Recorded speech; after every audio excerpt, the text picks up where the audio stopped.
다 함께 인사하겠습니다. 사랑합니다. 축복합니다. 은혜 받읍시다. 1970년대 후반 미국 복음주의는 TV를 통해 복음을 전하는 이른바 텔레비전 전도들이 급성장하던 시기였습니다. 그 중에서도 짐 바커는 탁월한 방송 감각과 세련된 말솜씨와 부드러운 이미지로 텔레비전 전도에 가장 인기 있는 스타로 떠올랐습니다. 짐 바커는 자신의 아내와 함께 PTL이라는 네트워크를 설립했고 하나님의 사랑, 기적, 믿음으로 승리하는 삶이라는 주제로 복음 방송을 진행했습니다. 그는 자신의 방송에서 이렇게 말했습니다. 하나님은 당신을 축복하길 원하십니다. 믿음으로 씨앗을 심으십시오. 하나님은 100배로 갚아주십니다. 당신의 재정도, 건강도, 가정도, 사업도 모든 것이 하나님의 약속 위에 있습니다. 이러한 말은 그 당시 어려운 시대를 겪고 있는 많은 사람들에게 정말 큰 위로가 되었고 짐 바커의 방송은 미국 전역 그리고 해외까지 넓게 확장이 되었습니다. 수많은 시청자들이 감동했고 기적을 믿으며 그의 방송에 헌금을 보내기 시작했습니다. 그의 사역은 급격히 거대한 규모로 성장했고 짐 바커는 기독교 방송의 대표 아이콘이 되었습니다. 그는 모든 사람들에게 온화한 어린 양처럼 보였습니다. 그러나 시간이 지나면 지날수록 짐 바커의 중심에는 하나님이 아닌 자기 자신이 자리를 잡게 되었고 서서히 짐 바커의 본성이 드러나기 시작했습니다. 그는 헌금으로 들어온 막대한 자금을 사용해 기독교 테마파크 헤리티지를 짓기 시작했습니다. 그 안에는 성도 전용 리조트 호텔, 워터파크, 극장 등이 들어섰고 그는 이곳을 믿음의 사람들을 위한 축복의 나라입니다. 또는 하나님이 주신 약속의 땅입니다. 라고 말하고 다녔습니다. 짐 바커는 헤리티지 리조트 회원권을 판매하기 시작했습니다. 그는 회원들에게 1년에 3박 4일 숙박 제공이라는 혜택을 약속했고 하지만 그는 이 회원권을 회원들에게 중복 판매했고 결국 6만 명에게 팔게 된 그 회원권 중 실제 사용한 가능한 이유는 2만 명도 되지 않았다고 합니다. 그뿐 아니라 그는 방송 장비에 쓰일 예산, 건축 헌금, 선교 헌금을 자신의 호화로운 생활에 사용하기 시작했습니다. 그는 수백만 달러의 상당의 명품, 가방, 의류, 자동차, 별장, 심지어 개인 정리까지 소유했습니다. 성경을 말하면서 하나님을 전하면서 그는 사람들의 신앙심을 이용해 돈을 끌어모으고 있었습니다. 하지만 그는 멈추지 않고 계속 말했습니다. 믿음으로 씨를 뿌리세요. 여러분의 헌금이 곧 하나님의 기적을 부릅니다. 그의 말은 여전히 부드러웠고 어린 양 같았습니다. 하지만 그의 말의 본질은 거짓과 탐욕 그리고 죄악뿐이었습니다. 그의 입은 자신의 본질인 용처럼 말하고 있었던 것입니다. 시간이 지나면 지날수록 그의 사기 행각은 더 커져만 갔고 결국 1987년 내부 고발과 언론의 취재에 의해 짐 바커의 비리와 부정이 폭로되었고 미국 전역이 충격에 빠지게 되었습니다. 사랑하는 지도자, 믿음의 멘토, 감동적인 설교자라고 여겼던 그 사람이 실상은 수년 동안 교묘하게 성도들을 속이고 있었던 것입니다. 자신의 이익만을 위해 살아왔던 것입니다. FBI는 그를 체포했고 그를 사기, 공금 횡령, 회계 조작, 허위 판매 등의 혐의로 기소하였습니다. 법원은 짐 바커에게 45년의 징역을 선고했고 결국 그는 감옥의 철장 속에서 자신의 죄를 직면하게 되었습니다. 이후 짐 바커의 텔레비전 채널은 삭제되었고 그의 사역은 완전히 끝나게 되었습니다. 한때 수십만 명이 모였던 방송국과 예배당 그리고 그 테마파크는 완전히 문을 닫게 되었습니다. 무엇보다도 가장 심각한 것은 그에 대한 진실한 믿음을 가지고 있던 성도들의 마음이었습니다. 이로 인해 많은 사람들의 신앙을 잃었고 교회를 떠났으며 그들의 마음에 지울 수 없는 큰 상처만이 남게 되었습니다. 사랑하는 성도 여러분, 우리가 살아가는 시대를 흔히 정보화 시대라고 말을 합니다. 뉴스, 영상, 광고, SNS 등의 수많은 목소리와 메시지들이 하루에도 수십 번, 수백 번 우리들에게 찾아옵니다. 이러한 정보들 중에서는 겉보기에는 모두 옳게 보이고 그럴듯해 보여도 그 중에는 분명히 거짓들이 존재합니다. 심지어 처음에는 알아차리기가 어려울 정도로 진짜처럼 포장된 거짓도 많다는 것입니다. 진리를 가장한 거짓, 신앙을 흉내내는 가짜 가르침, 복음을 말하는 것처럼 보이지만 결국 우리들을 하나님이 아닌 세상과 물질, 욕망으로 이끄는 말들이 존재한다는 것입니다. 우리의 신앙들도 마찬가지입니다. 오늘날 우리는 손가락 하나면 수많은 종교적인 설교를 들을 수 있습니다. 설교들 중에서 사랑이 중요합니다, 회개해야 합니다, 용서해야 합니다, 감사해야 합니다라는 주제로 말씀을 전하며 그것들이 표면적으로는 전혀 문제가 되지 않습니다.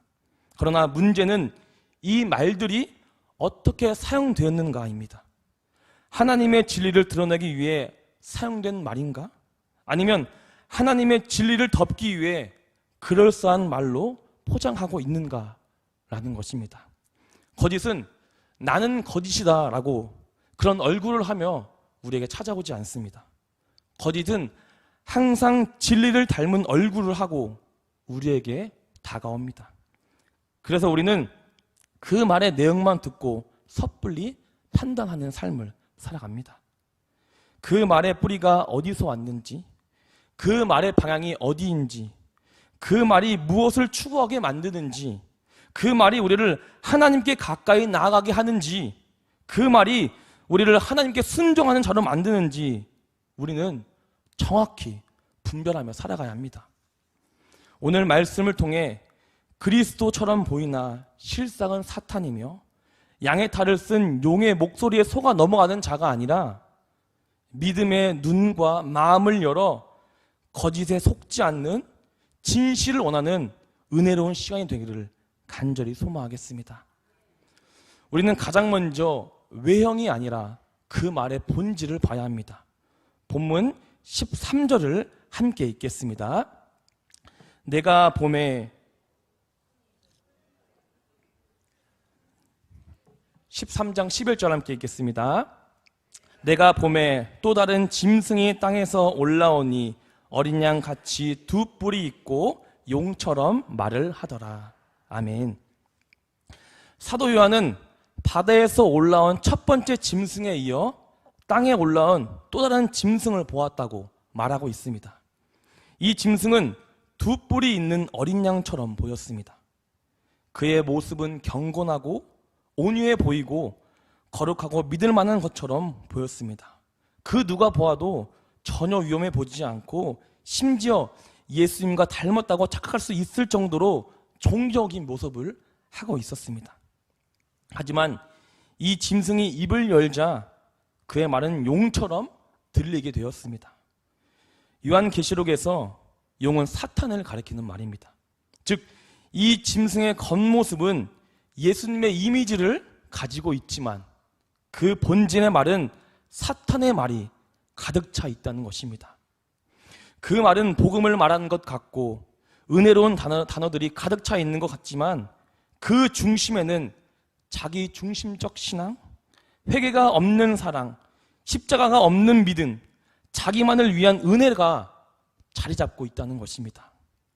용서를 말하지만 회개를 요구하지 않고 치유와 번영을 강조하지만 그리스도의 십자가와 희생은 감추어버리고 진리를 말하지만 정작 거짓을 드러내고 있다는 것입니다. 앞에서 언급했더니 사탄은 절대 죄의 얼굴로 거짓을 말하며 우리를 유혹하지 않습니다. 선한 얼굴로 진짜 같은 거짓을 통해 우리를 항상 유혹하고 미혹합니다. 그로 인해 우리는 보기 좋고 듣기 좋은 것만 그로 인해 쉽게 마음의 문을 열게 됩니다. 하지만 우리는 그 말이 우리를 어디로 이끄는지, 그 말의 본질이 무엇인지 우리는 생각해 봐야 합니다. 그 말이 하나님께 가까이 가게 이끄는지, 아니면 내 감정에 두고 나 자신을 높이며 세상으로 향하게 하는지 분별하는 눈을 길러야 합니다.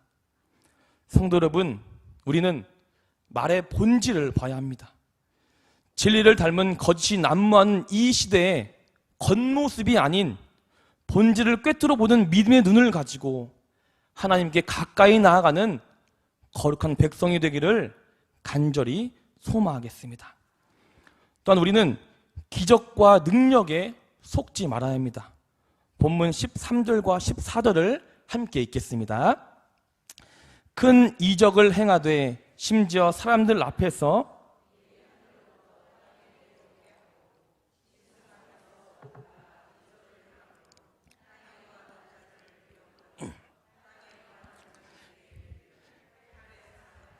살아난 짐승을 위하여 우상을 만들라 하더라. 아멘. 이제 짐승은 단순히 말뿐만 하는 것이 아니었습니다. 사람들 앞에서 불이 하늘에서 내려오게 하고 놀라운 기적들을 그들 앞에서 보여주고 있습니다. 사탄은 이러한 기적들을 통해 사람의 눈을 사로잡고 마음을 움직이게 합니다.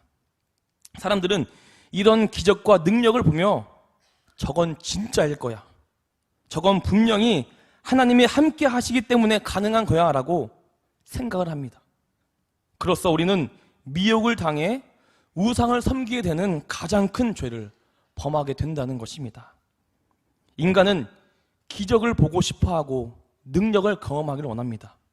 우리는 삶이 힘들고 지치게 되면 현실은 더욱더 더 막막하게 됩니다. 그러면 우리는 신앙과 믿음을 자신의 눈으로 확인하고 싶어하고 또한 체험하고 싶어합니다. 우리가 살고 있는 이 시대가 이러한 시대라는 것입니다. 어느 날 수많은 이단과 사이비들이 기적을 흉내내고 있습니다. 예언과 환상, 병 고침과 귀신을 쫓는 능력까지도 보여줍니다. 사람들은 그것을 보고 흥분하며 그들을 따르고 믿게 됩니다.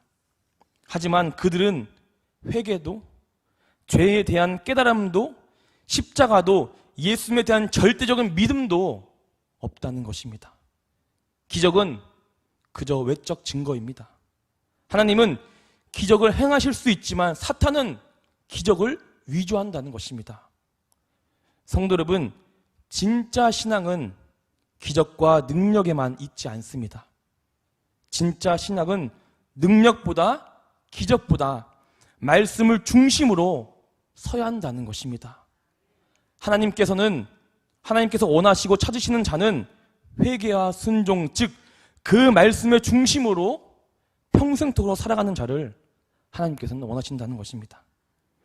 기적이 있어도 그 기적이 회개로 이어지지 않는다면 아무런 소용이 없습니다. 능력이 보여도 그 능력이 십자가 앞으로 인도하지 않으면 참 복음이 아닙니다. 기적은 진리를 증명하지 않습니다. 오직 진리는 말씀으로 증명된다는 것입니다. 결국 성경을 중심에 두지 않는 믿음과 신앙은 가장 비참하고 처참하게 무너지고 쓰러지게 됩니다. 우리 산들교회 성도님들께서는 말씀 안에서 믿음의 뿌리를 내려 무엇을 보든지 무엇을 듣든지 무엇을 경험하든지 예수님 중심으로 굳건히 나아가 하나님이 주시는 축복을 경험하는 자가 되기를 간절히 소망하겠습니다. 이제 마지막으로 우리는 하나님의 인을 받아야 합니다. 본문 16절부터 18절까지를 교독하시고 우리 18절을 함께 읽겠습니다. 제가 먼저 읽겠습니다. 그가 모든 자, 곧 작은 자나 큰 자나 부자나 가난한 자나 자유인이나 종들에게 그 오른손에나 이마에 표를 받게 하고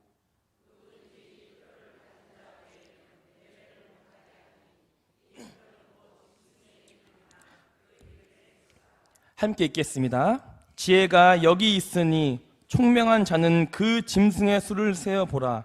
그것은 사람의 수니 그의 수는 666이니라. 아멘. 이제 마지막 사건으로 짐승의 표를 받느냐 아니면 하나님의 인을 받느냐에 대한 문제가 나오게 됩니다. 여기서 말하는 그 표는 우리가 생각하는 스티커나 흔적을 의미하는 것이 아니라 색이다, 각인하다를 의미하고 있는 누구의 소유물인가를 의미하고 있다는 것입니다. 즉 짐승의 표는 단순한 물리적 장치가 아닌 짐승, 즉 사탄의 영적 소속과 충석의 선언이며 그의 권세 아래 지배받았다는 복종의 증거라는 것입니다. 쉽게 말하면 나는 사탄의 사람입니다 라고 말하고 다니는 것입니다. 더 나아가 그 표는 오른손과 이마에 새겨진다고 말하고 있습니다. 성경에서 이마는 생각과 신념을 의미하고 오른손은 행동과 실천을 의미합니다. 오른손이나 이마에 짐승의 표를 받는다는 것은 생각과 삶의 방향, 내 모든 전체가 하나님이 아닌 짐승, 곧 사탄의 권세에 굴복함을 의미하고 있습니다. 결국 우리는 우리의 마음으로도 우리의 삶으로도 사탄의 권세에 동의하고 그에게 복종하겠다는 다짐이라는 것입니다. 성경은 이어서 짐승의 표가 없으면 매매를 하지 못한다고 말하고 있습니다. 여기서 매매는 시장에서 일반적으로 물건을 사고 파는 행위를 의미하고 있으며 이 말은 짐승의 표가 없으면 세상에서 먹고 사는 가장 기본적인 문제가 막힌다라는 것입니다. 여기서 우리는 그 짐승의 표는 단순히 신앙의 문제만을 의미하는 것이 아니라 삶의 실제적인 결과로 작용한다는 것을 우리는 알아야 합니다. 사탄은 우리가 살아가면서 기본적으로 필요한 것을 믿기로 우리의 신앙을 협박합니다. 성경을 보면 사탄은 항상 이러한 전략을 써왔습니다. 에서에게 배고픔을 이용해서 장자의 명분을 팔게 했고 다니엘과 그 친구들에게 왕의 음식과 문화로 믿음과 신앙을 흔들리게 했으며 신약의 초대교회 성도들에게 세상의 삶을 이용해 로마 황제를 숭배하게 했습니다. 생각해보면 짐승의 표는 물리적으로 새기기 전에 스스로 타협하는 마음에서부터 시작된다는 것입니다. 이 정도면 됐어. 하나님이 이해하실 거야. 다음에는 잘하면 되지. 이러한 신앙보다 현실적이라는 사고가 결국 짐승의 표를 우리에게 받게 한다는 것입니다.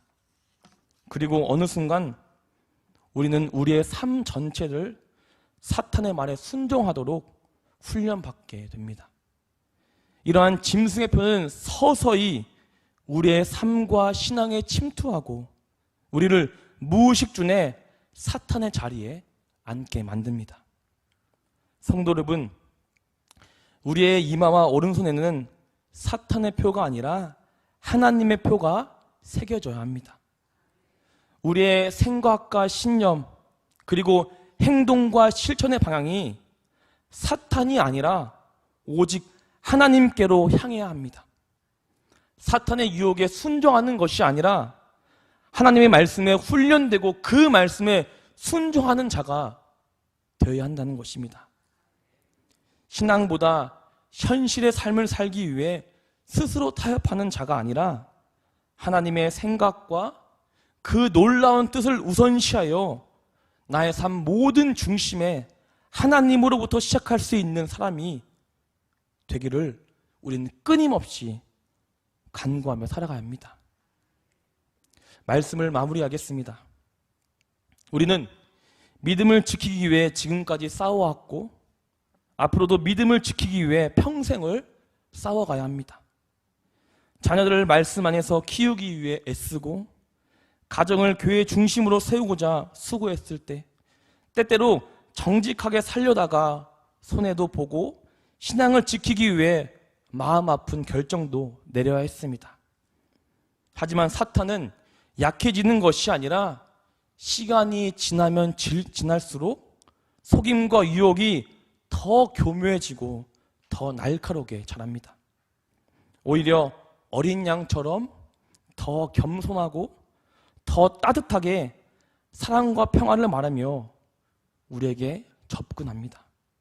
그러나 그 안에는 하나님이 없는 평화, 예수님이 없는 구원, 십자가가 없는 위로가 담겨져 있다는 것입니다. 그리고 그 거짓된 말은 우리들에게 하나님의 표가 아니라 사탄의 표를 원합니다. 그 표를 받으면 살아남을 수 있고 손해를 보지 않고 세상을 행복하게 살아갈 수 있다고 말하지만 그 대가는 그리스도인의 정체성, 즉 믿음과 신앙, 우리의 모든 것을 잃어버리게 만듭니다. 사랑하는 우리 산들교회 성도님들, 우리는 누구입니까? 우리는 하나님의 백성입니다. 하나님의 백성은 사탄의 표가 아니라 우리의 이마에, 우리의 오른손에 하나님의 표가 각인된 자입니다. 하나님이 생각하는 그것을 나의 모든 것보다 우선시 생각하고 삶의 방향이 말씀을 따라가며 하나님의 이름 하에 끝까지 우리들의 믿음을 지켜야 살아가야 합니다. 하나님께서는 이사야 43장 1절을 통해 분명히 말씀해 주셨습니다. 내가 너를 구속하였고 내가 너를 지명하여 불렀나니 너는 내 것이라. 사탄의 시험 속에서도 세상의 유혹 속에서도 달콤한 미혹 속에서도 당장 손해와 고난 속에서도 거짓된 것들 속에서 진리를 구별하며 하나님을 선택하고 하나님 편에 서가는 자로 믿음과 신앙을 말씀 위에 굳건히 지키며 살아가는 거룩한 하나님의 백성이 되기를 간절히 소망하겠습니다. 그로써 세상이 줄 수 없는 평안과 위로와 행복을 느끼며 아버지의 자녀로 살아가기를 간절히 기도하겠습니다.